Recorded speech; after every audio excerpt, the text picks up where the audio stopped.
Hi everyone, you have Russ and Charles with you here today. When people disagree with us on statements or an issue, we always give them the opportunity to discuss their differences publicly, but they never do. Well, it's no different here at the NSCF. Charles and I today are going to discuss something that we don't see eye to eye on, and we're going to do that in front of you, and your opinion is important to us. So we'd like you to comment and let us know what you think on each of our arguments. We'll get very heated and passionate about our talk today, but Charles and I work every day on equalization fairness, and we do a lot of work together. We respect each other immensely. We're good friends, and we complement each other in our fight for equalization fairness. So getting right into it, Charles, the topic today is do we get more technical or less technical about equalization?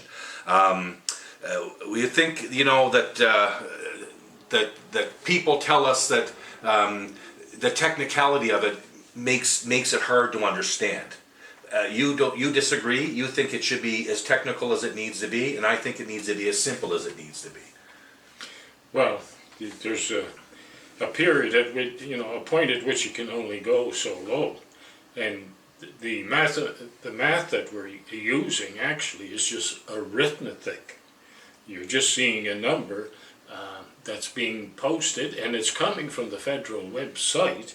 They can easily double check by themselves and they should go on the federal website. But what happens if people aren't that engaged, but they know what we're fighting for, but it's too technical for them? It might not be technical for you, but it's not technical for me anymore because of you. You've explained it, and John R. and Paul Patterson and everyone in the past that's been knee deep in this it's not technical for you folks, but for simple people watching out there, they might not understand the 5 categories and the funding formula, and they might not understand that.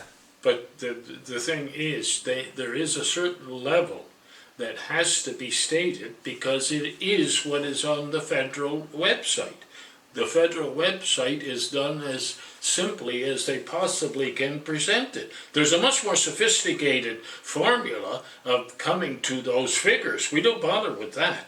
And I'm not a mathematician.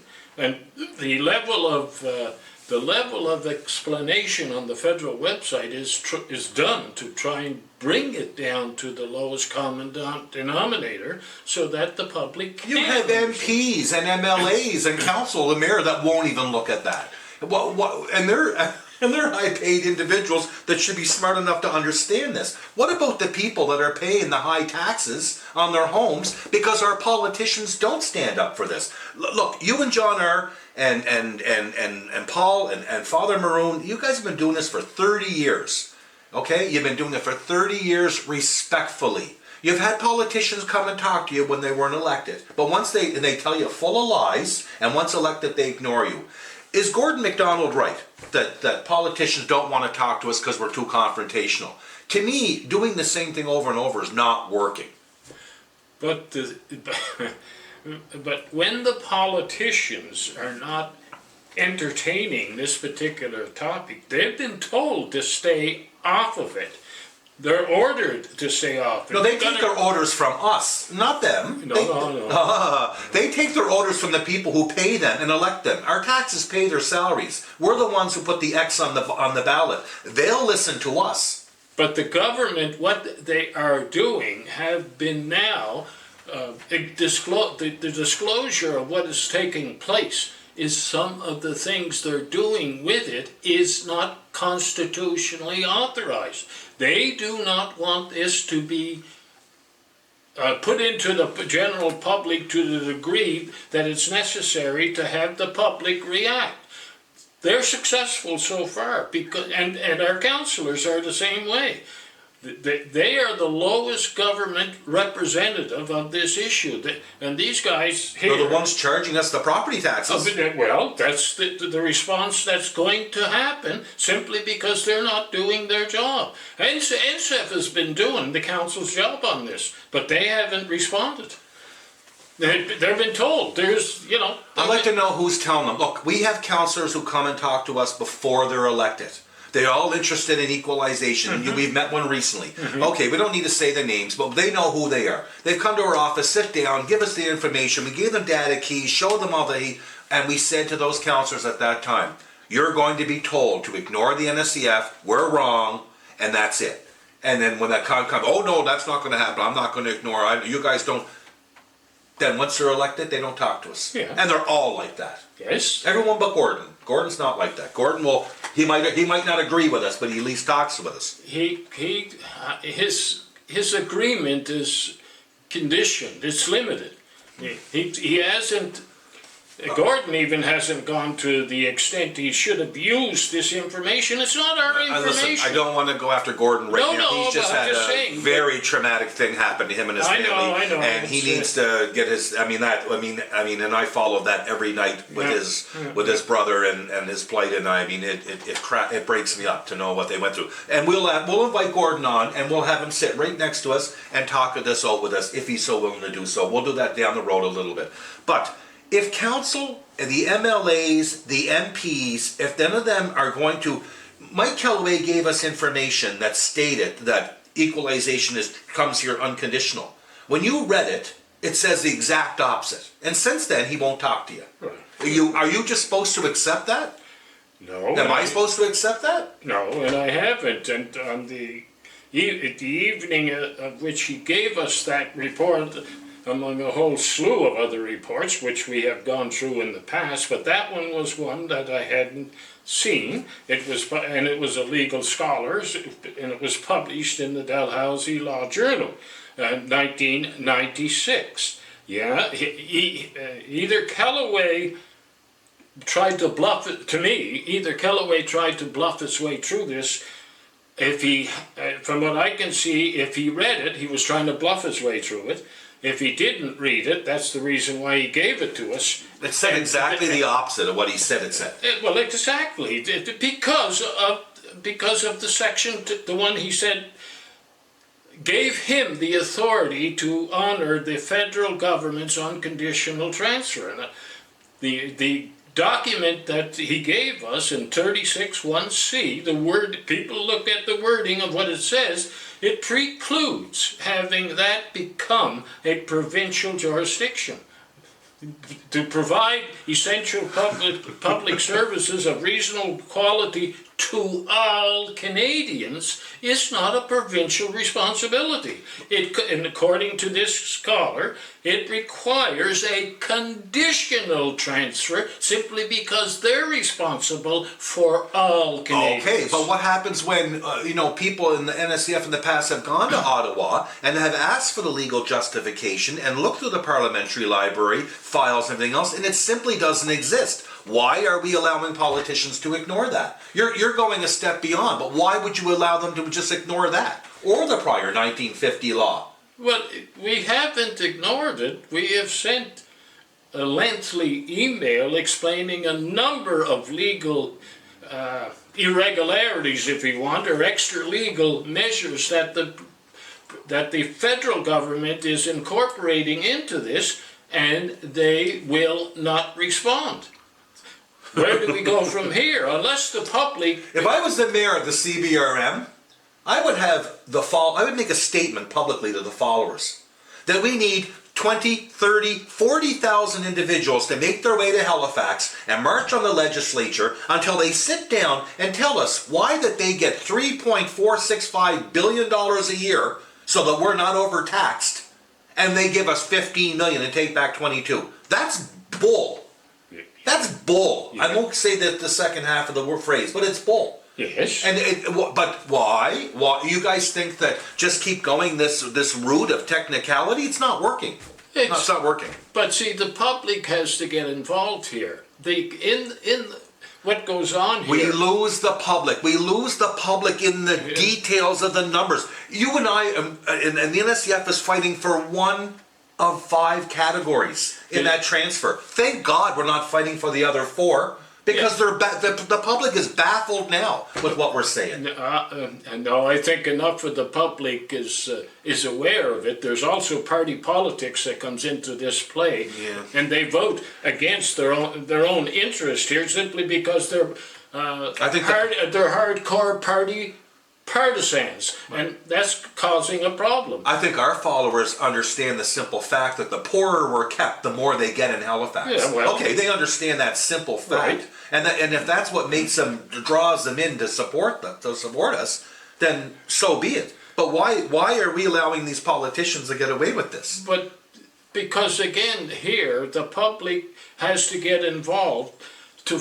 realize that the information that the government provides on their site is all we're using, and what we're using is that, and it was provided by an NDP finance minister going back to 2013. When I inquired about this, I was informed that there is a significant portion of the total transfer that is funding municipal deficiencies in their ability to raise sufficient revenues from their tax, of course, property taxes and miscellaneous revenues. That is represents at least 20% of that total transfer, which you mentioned at $3.465 billion.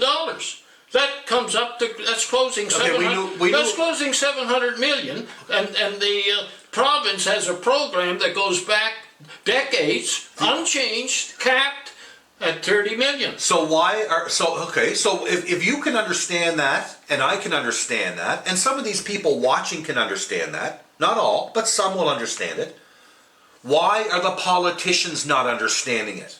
Well, they understand it. I don't think they do. I don't think they do. I disagree with you. I don't think they understand it. I think they're told from above, shut your mouth, avoid equalization, and walk the other way. Yes. Well, that just allows the government or the people in charge to steal our money. That's right. In my opinion. That's what's occurring. Well, why are we allowing it? Simply because if your argument holds that some of them don't understand it, they're not going to vote in accordance with what the government is doing to them. Let them read the government site. It's not complicated. If they take the time to spend the time there and read it and concentrate on what we have said in relation to it as well. And if they're paying attention, most people should be able to understand it. It's not done. The sophisticated, involved formula is very complicated, and I won't delve into that. I'll deal with what the government puts online to make it understandable to the average person. Okay. Recently, we wrote Scott Pierce. He's with the Canadian Federation of Municipalities. We talked to Albert about it, like everyone knows out there. Albert Maroon is 94 years old. He's not savvy at the computer to type and write letters and so forth, but he has us do it for him. He reviews it and he signs it. He had us write a letter to Scott Pierce, and we sent it to council, the mayor and the councillors. And we were very, very articulated in that letter, and we said to the mayor, to Mr. Pierce, about exactly what we just talked about the categories and the municipal deficiencies, because he's saying government needs to fund municipalities more. What's going to happen in Nova Scotia when Halifax is rich and standing on its own 2 feet, and all of rural Nova Scotia is poor? Do you think Halifax is going to sustain a province? It's not. It's not going to sustain a province. The rest of the province is going to drain down Halifax. There needs to be strengthening of the municipalities in this country, and Scott Pierce understands that. When we sent that and we copied the mayor and council, we heard back from one councillor, Steve Parsons, with 2 words: "Thank you, Father." Yes. That's it. Yeah. Okay, so none of our councillors can look at that. To me, that's their job. Oh yes, they're not doing their job. Do they understand do they understand what they need to understand to do their job? Or are they just told by someone down at City Hall, or someone in Halifax, or someone, the premier of the province, just ignore it, just ignore it, just ignore it? That's happened to me. That's what's happening as far as I'm concerned. That's what I believe is happening. I agree with you on that. I don't know if you do. Because you want to make it more technical, and you want to come up with the numbers here. And those numbers are baffling people, and we're losing them. But if you can devise the numbers in a simpler way than what the government is presenting them, try it. I don't see any way you can reduce into a little. What is being used is figures that are basic arithmetic. You're dealing with. That's not high school math even. The idea here is just a simple figure of what's coming in from the federal government, as you mentioned, $3.465 billion. And there's 5 categories, but the one we've been concentrated on is the one that says that 20% of that figure, Yep. that's a simple, you know, you're, I don't know, not kindergarten, but you're talking about 5, 6, 7, and in that area where they get how to calculate simple percentage. When you have a politician trying... We've also added additional explanation to it. Yes, I know. Which should make it quite easy to go. Like I said, what we're also being interfered with is people were voting here for a particular party since they were voting, Listen, and they will change. There's people here who think John Morgan went to court about this and lost. There's people out there that watch this video that think that. Yes. And that's not true. The courts prevented him from getting it before the courts. No judge or jury has ever heard the argue about equalization. John Morgan was fighting for the provincial program. Yeah. That should be the tune of 90 or $100 million today. Not 30, that it's capped at. And CBRM gets 15 million of it. The whole transfer was less than $1 billion when they capped it at 30 million from the province. Yes. Okay, so if you take 30 million from $1 billion, that leaves $970 million left. It's been capped at that. Now it's $3.465 billion, and it's still capped at 30 million. Yes. And no politician can sit down and explain why. What, does everyone else get costs of living and expenses and everything else but rural Nova Scotia? Look, we made these presentations even to our councillors. We provided them with the questions. I think it's a waste of time. With the questions to the government. Well, the waste of time. It's a waste of time. The waste of time is having a council that doesn't do any work on this and doesn't even use the work that's on the federal website or the information we provided them.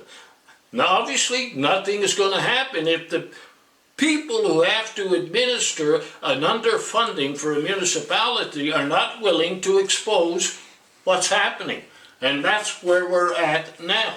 Well, they're not going to. They're not going to. They're not going to change your ways. Are they looking for? Okay, they could be looking for a future in politics, and they can't cross this bridge because it's going to burn bridges for them. Is that the reason why, or is it because there's something we don't know?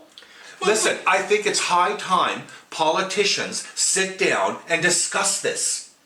You guys have allowed for 30 years straight for them to ignore it. And then Albert Maroon tells us, okay guys, he told us in a board meeting, or we had down at Sobeys in the boardroom, he told us, it is time the gloves come off. And certain board members didn't like that. And certain board members left. And when more board members came on. Because that's what he believes. He's 94 years old. He thinks the gloves have to come off, we have to start hitting hard punches, and we have to make them come to the table and answer questions. We can't do that without the mayor and council encouraging the public to get behind that.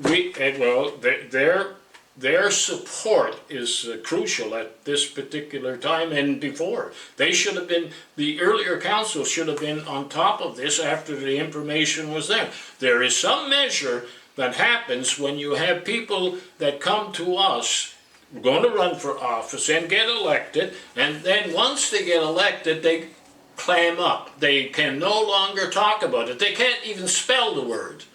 I mean, we had, what was it, Bill? But why can't they come and tell us what they're told that they ignore us? Why can't these councillors who are engaged with what we're doing, and once they get in there and they're in council, why can't they give us an email or call and say, we were told that you're wrong about this, you're wrong about that. They don't do that. Yeah, because they know we're not. They won't admit that they're being influenced by others. And they're probably told not to mention that as well. Mm-hmm. They're under a cone of silence on this issue.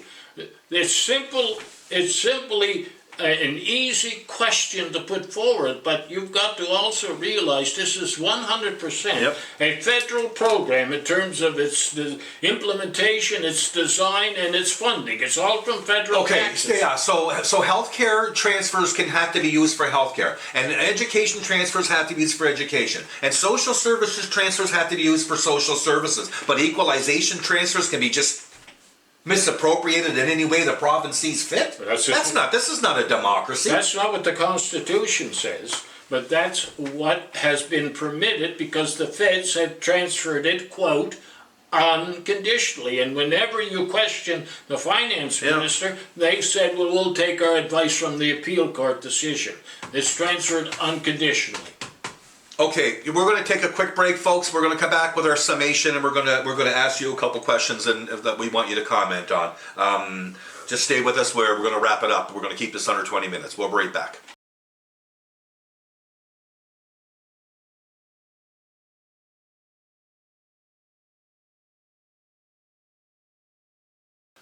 Okay, thanks for sticking around with us. We're gonna keep these videos to 20 minutes. We're gonna try to keep them to 20 minutes because 20 minutes is enough, I think, and so forth. But I'll just gonna let Charlie finish up, and then I'm gonna finish up, and then we're gonna ask you to give us your opinion and what you think on what we just said. Now, go ahead, Charlie. Give us your final thought. Well, for me, unless the public here, this isn't going to be even more difficult because they have delayed this for so long. The government, what it's doing, both at the federal, provincial, and municipal level, are not representing the public on this issue with the information that the federal government provides. And it's right there before the public, if they take the time. We put it on our website. It's all the government's information. Nothing is coming from the individual NSF members. It's the government's information. The figures are theirs. The figures actually are the evidence of how the government is robbing the rural Nova Scotia of its entitlement and its protection under the Constitution. Look, it's that simple. The figures are not difficult. If you pay attention to how, if you're a property owner in particular and are paying excessively high taxes, which you are, and this is covered under this here, but the government is lying to you. And unless you take issue with the government, it's not going to change. My final point is that if we continue to do nothing, it's going to get worse. I believe that rural Nova Scotia is nothing but a revenue stream for the province. All the big business people in this province who run this province think they run the politicians. Graham Steele said it in several of his books. He made a point of it that this province is not run by politicians, it's run by business people. Well, where's the focus of the business people's development? It's in downtown Halifax. That's where their condos and their office buildings and their malls and their department stores are. That's where it is, downtown Halifax. So using the funding in downtown Halifax to build up these people's wealth, to me, is wrong. It's got to get before a judge. There's enough retired lawyers out there, especially from Sydney or especially from CBRM. Contact us, help us, get involved. We want to talk about this in front of a court.